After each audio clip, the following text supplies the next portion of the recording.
We got a couple spacers to duplicate for a race car. Got these here. I've got them drawn out, all my measurements, so we're gonna get on the lathe, get going.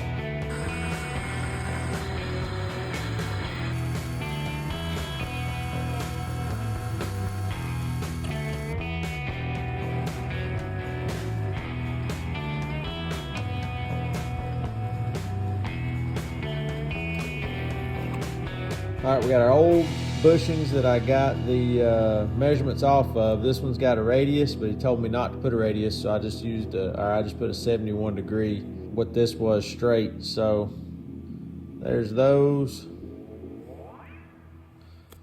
and then here's the old one, the smaller one. There's the new one.